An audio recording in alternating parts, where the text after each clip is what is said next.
The first thing Evan Mercer gave me was not his name.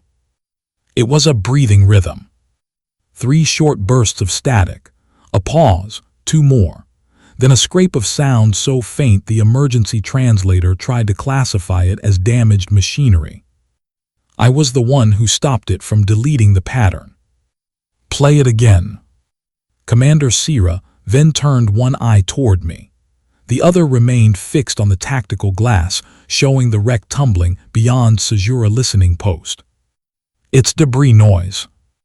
It repeats. So do broken pumps. Broken pumps do not become frightened." That earned me both eyes. I was an emergency language archivist, not a rescue officer. My work usually involved reconstructing corrupted distress calls after the people who sent them were already safe or already beyond our help. I studied incomplete sentences, damaged transmission habits, species-specific panic sounds, and the strange things intelligent beings repeated when language began to fail them. The sound came again. 3 bursts. Pause. 2. Scrape. This time I heard breath underneath it. Human breath. "Someone's alive," I said. The rescue chamber became still. On the tactical glass, the wreck rotated slowly against the black. It had once been a diplomatic courier. Its forward hull was gone. Its reactor had shut down badly enough that the entire ship drifted without stabilization. Heat bled from it in widening clouds. A thin trail of frozen atmosphere sparkled behind the broken stern. Commander Venn enlarged the image. "No life beacon. His transmitter may be damaged. Or your archivist may be hearing ghosts." Speaker Talaris J. Hen stood at the back of the chamber. She had come to Sejura for a treaty review and had no reason to be involved in a rescue decision. That would matter later. At the time, I only noticed that her mantle was still fastened for formal session and that one clasp had come loose from the way she had hurried into the room. She asked what species. "Human," I said. The room changed. Not much, but enough. Humans were still new to Council space.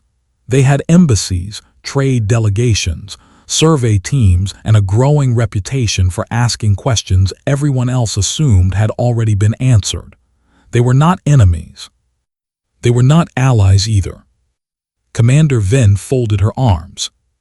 "The wreck is inside the particle wake." "I can see that," Speaker Jahan said.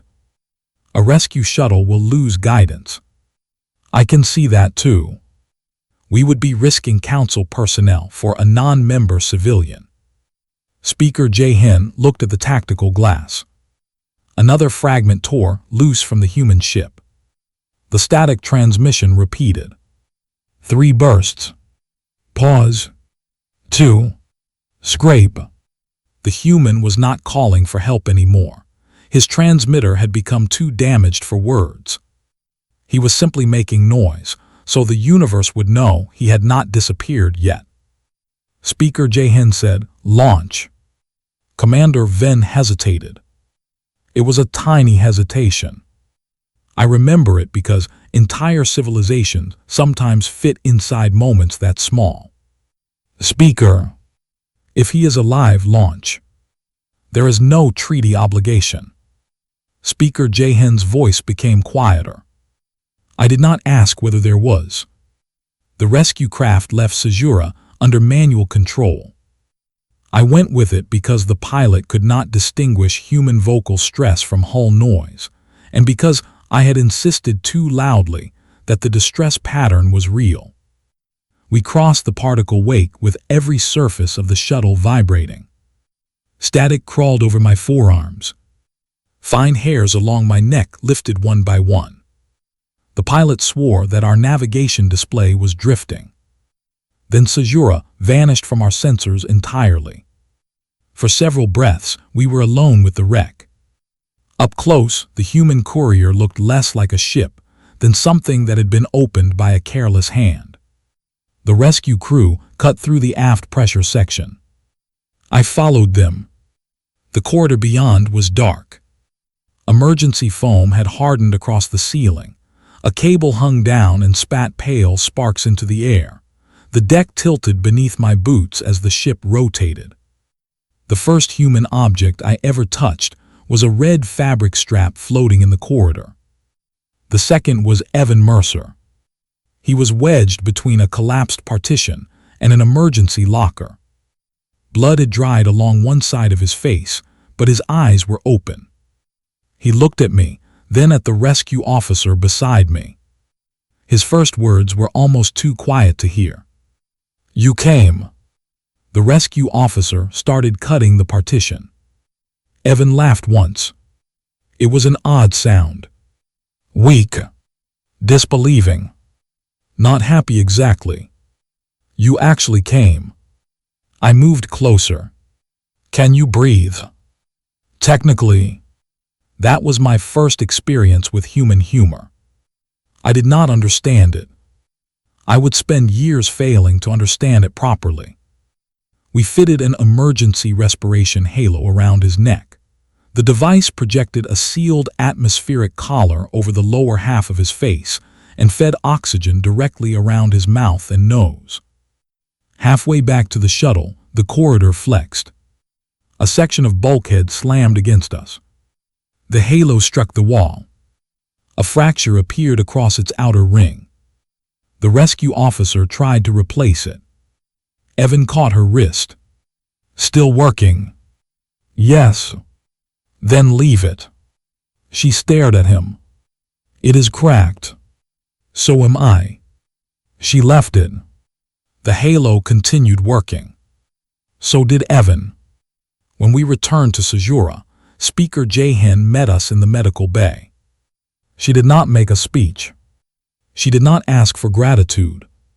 She did not even enter the treatment area until the medics told her the human would survive. Evan woke several hours later. I was present because the medical translator had trouble with his accent. He looked at me. "You're the one who heard me. I identified your transmission. You heard me." He seemed determined about the wording, so I let it stand. Then he asked something I had not expected. "Who authorized the rescue?" I told him. "Who flew the shuttle?" I gave him the pilot's name. "Who cut me out?" I listed the rescue crew. He kept asking. "Who had maintained the shuttle? Who had monitored the particle wake? Who had argued against aborting when guidance failed? Who had fitted the breathing halo?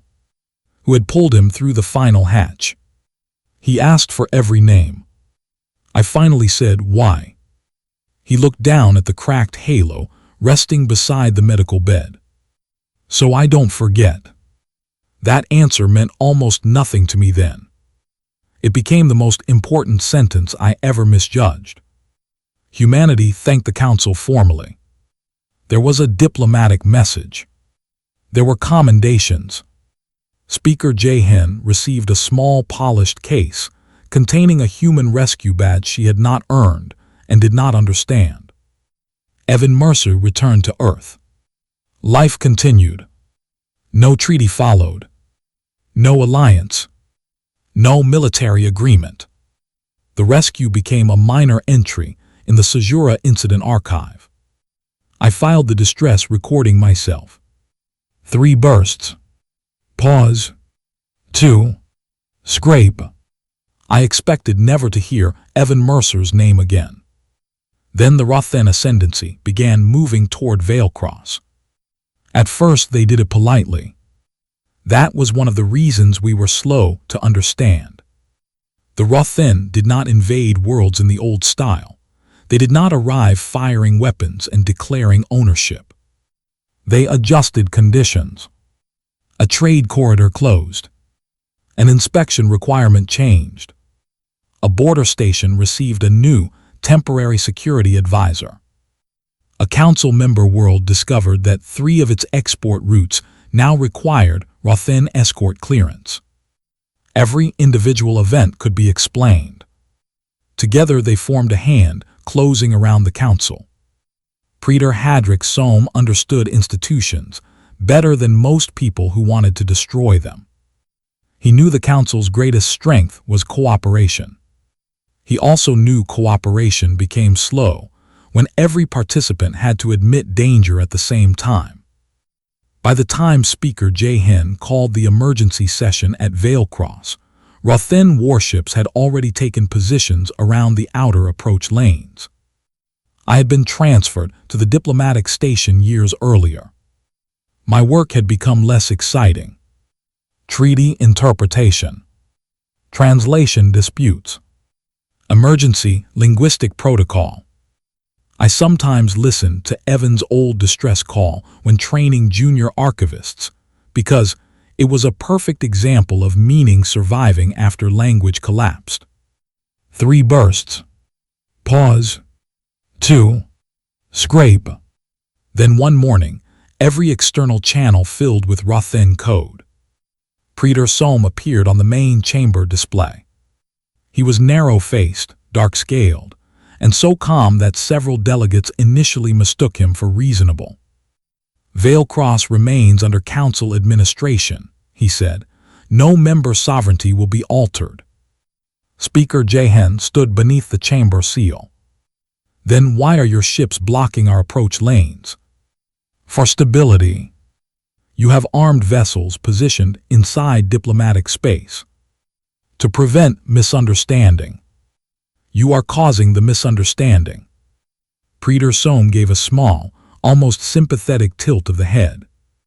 Speaker Jahan, I believe the misunderstanding occurred years ago, when the Council began confusing cooperation with strength.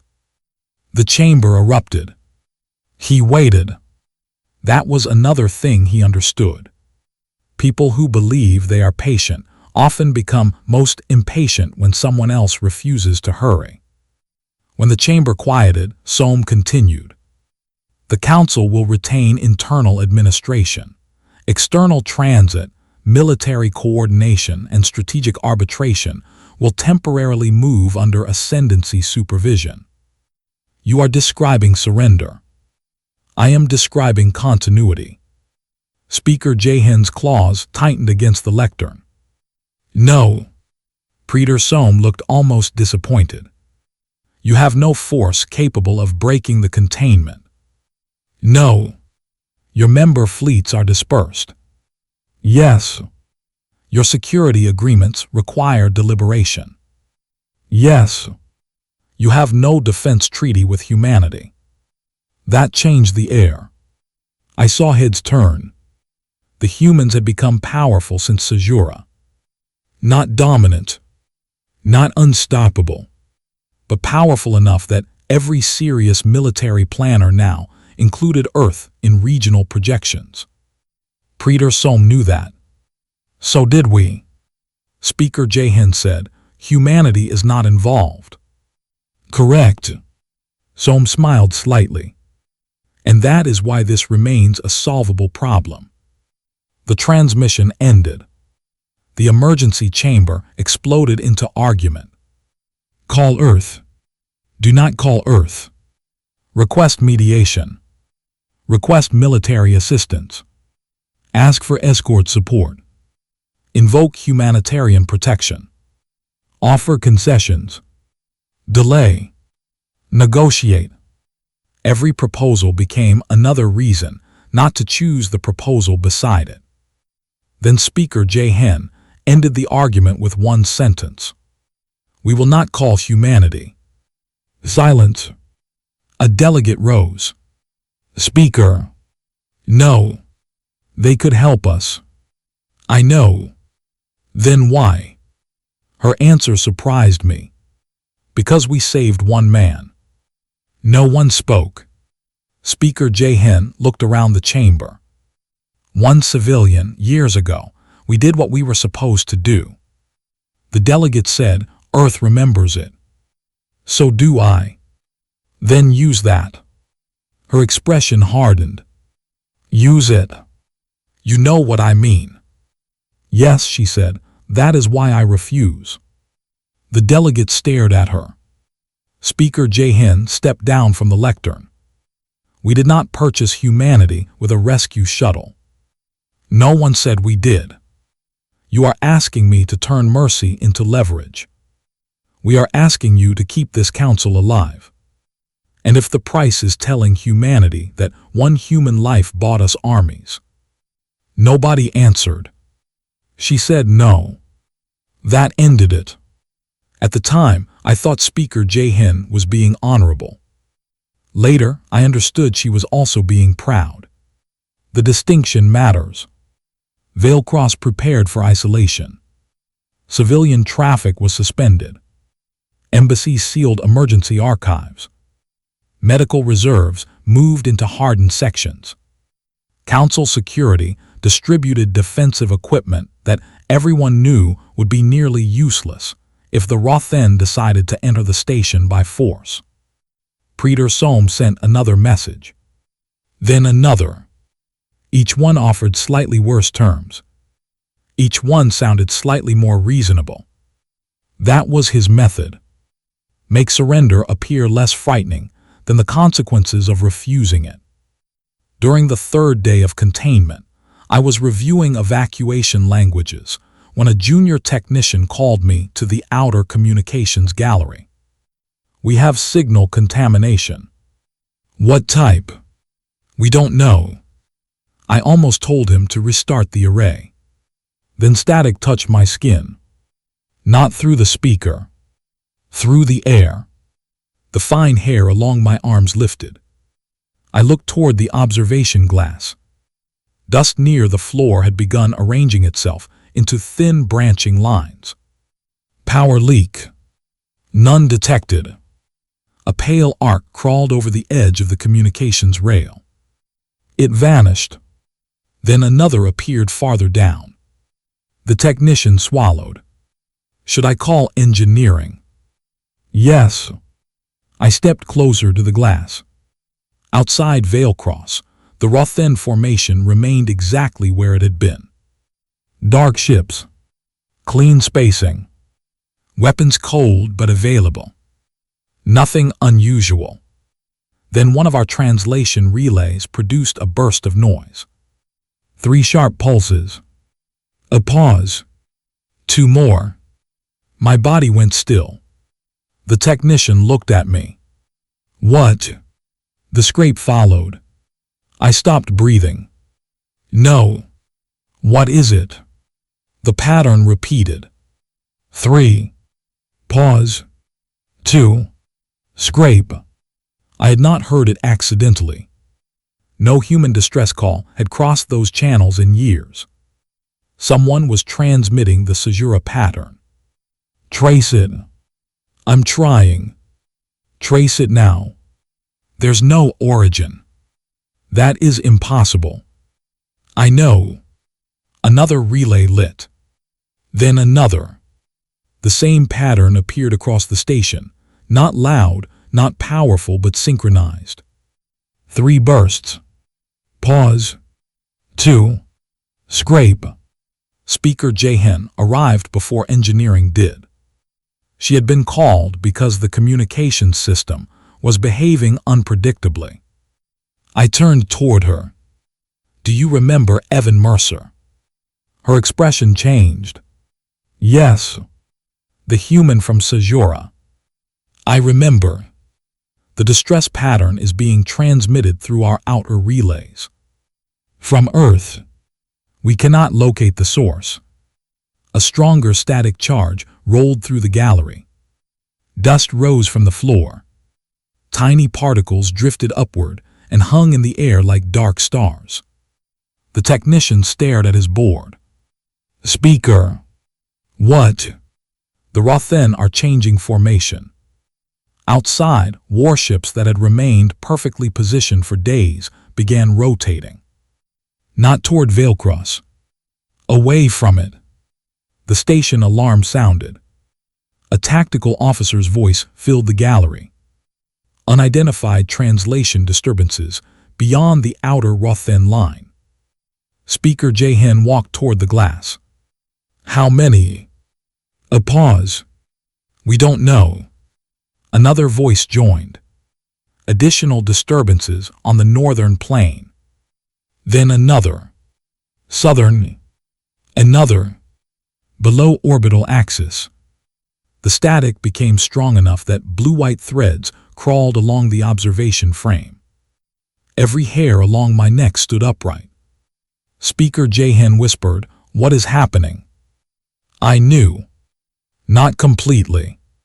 But enough. They came. She looked at me. Who? The first human ships appeared. Not through one translation opening. Through dozens. Long-range command vessels emerged first, huge and dark, hulls marked with Earth's diplomatic identification and military registry. Behind them came carriers, transport groups, medical ships, fuel ships, engineering craft. Armored orbital platforms moved under tug escort. Then troop transports. Then more. The tactical display failed to assign a single formation because what was arriving was not one fleet. It was infrastructure. It was logistics. It was command. It was medicine. It was occupation-scale movement without an occupation. Earth had not sent a ship. Earth had sent the machinery required to keep armies alive. Across every station channel, the same old distress rhythm continued. 3 bursts. Pause. 2. Scrape. The Rothen command frequency opened. Preetor Sohm appeared. For the first time, he did not look calm. Speaker Jahan. She stepped toward the communications rail. Preetor. Explain the human deployment. I cannot. You requested intervention.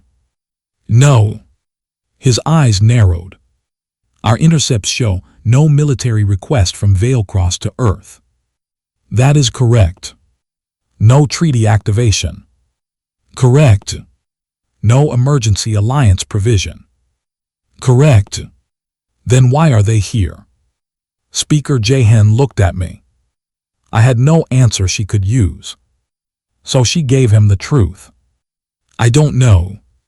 Preetor Sohm stared at her for several seconds. Then the human flagship transmitted.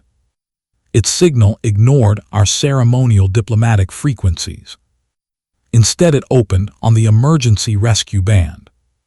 The same band Evan Mercer had used from the dying courier. A human woman appeared on the main display. She wore a military uniform without ceremonial decoration. Behind her, officers moved quietly through a command deck. Veilcross Council, she said. This is General Amara Rook of Earth Expeditionary Command. Speaker Jahan took one step closer. General, we did not request military assistance. We know. We have no defense treaty. We know. We cannot offer you operational authority in Council space without deliberation. We're not asking for it. Speaker Jahan looked genuinely confused. Then why are Earth's armies here? General Rook glanced slightly off camera. Someone approached her. A man.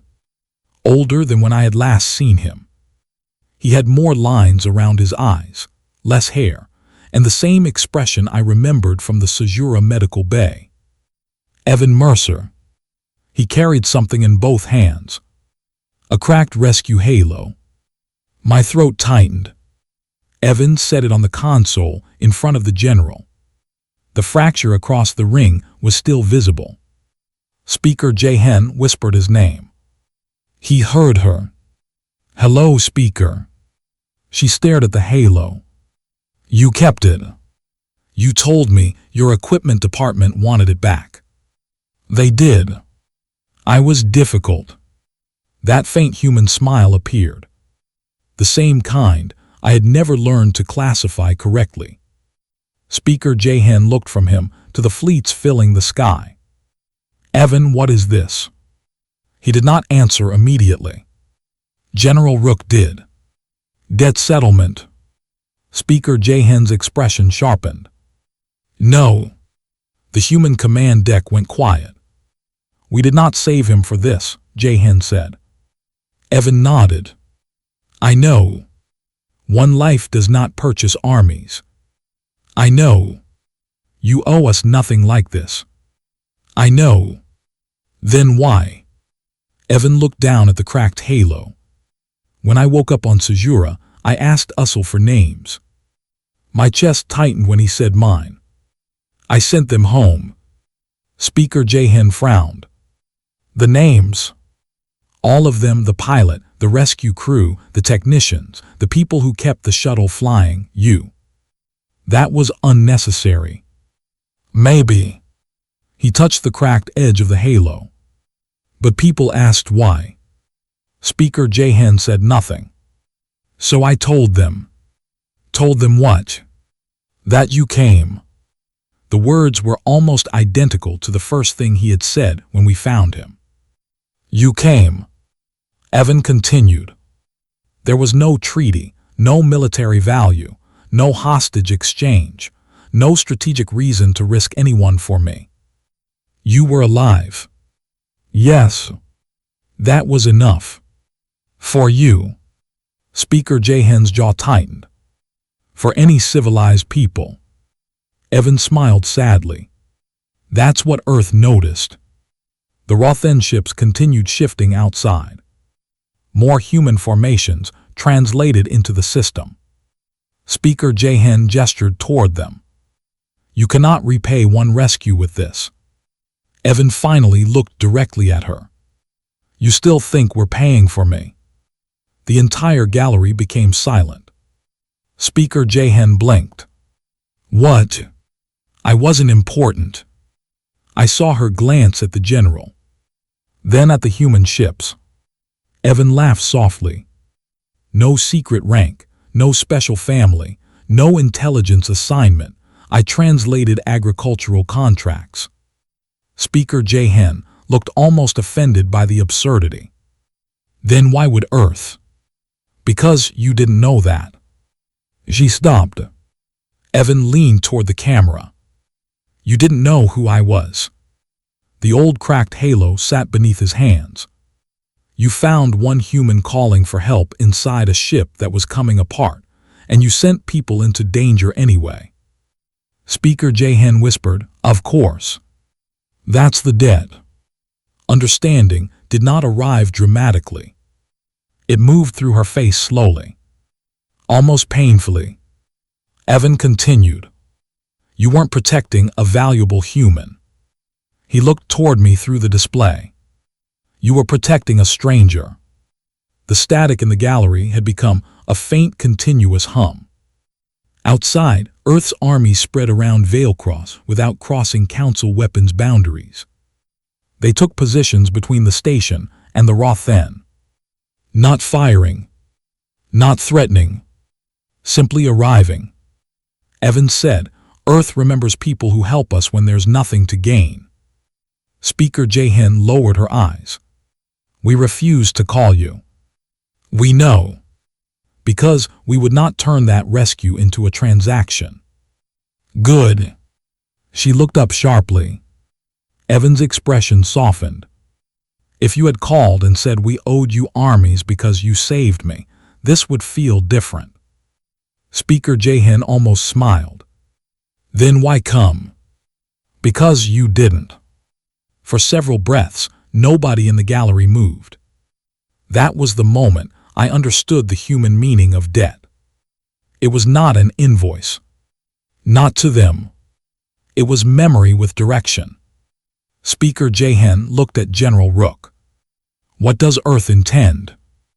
"Defensive deployment only. And if the Rothen attack, we will defend Council space if you authorize it. You crossed half the region without authorization. We came to the boundary." That distinction mattered. I suddenly realized none of the human formations had crossed the final Council defense markers. Not one.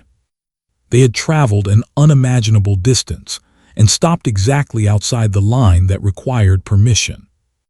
General Rook said, "Whether we enter is your decision." Speaker Jahan stared at her. You brought Armies and then stopped at the door. Evan smiled. You did the same for me. I felt something tighten behind my eyes. The rescue shuttle at Sajura. The cut hull. The cracked breathing halo. The moment before our team had entered. We had come to the boundary between our safety and a stranger's life. Then someone had said yes. Speaker Jahan turned toward the tactical officer. Open Council defense access to Earth Expeditionary Command. The officer froze. Speaker, you heard me. The boundary markers changed. Human formations moved. Not quickly. Not aggressively. They simply crossed. Praetor Soam called immediately. His image appeared without invitation. This is escalation. Speaker Jahan faced him. No. You have admitted human military forces into disputed space. This is not disputed space. You are inviting war. Speaker Jahan looked out at the vast human deployment. No, Praetor. Her voice became very calm. I am finally accepting a rescue. Soam's jaw tightened. His eyes moved to another display. He was receiving the same numbers we were. The same formations. The same logistics estimates. The same conclusion. He had calculated our fleets correctly. He had calculated our treaties correctly. He had calculated our political hesitation correctly. He had made one mistake. He had believed only formal obligations could move armies. The Rothen formation began withdrawing. Slowly, carefully. No shots were fired. Earth did not pursue. That mattered too. The human forces held position while the Rothen moved beyond the outer approaches, then farther, then beyond immediate tactical range. General Rook never threatened them. Speaker Jahan never demanded humiliation. Praetor Soam survived his mistake. He simply had to leave knowing his model of power had been incomplete. Hours later, I boarded the human flagship. I found Evan Mercer in a small observation room. The cracked rescue halo sat on the table between us. He looked older. So did I. For a while neither of us spoke. Then I said, "You used my archive pattern." He smiled. 3 paws 2 scrape. You remembered. You taught it to half your emergency service. I did. We wanted you to recognize us before the military channels did. I sat across from him. That was theatrical. I've been told. Humans enjoy this. Sometimes. I looked through the observation window. Beyond it, human transports moved beside Council rescue craft. Medical ships were already exchanging docking protocols. Engineers were comparing station damage models. Soldiers who had crossed interstellar space prepared to spend most of their deployment doing absolutely nothing.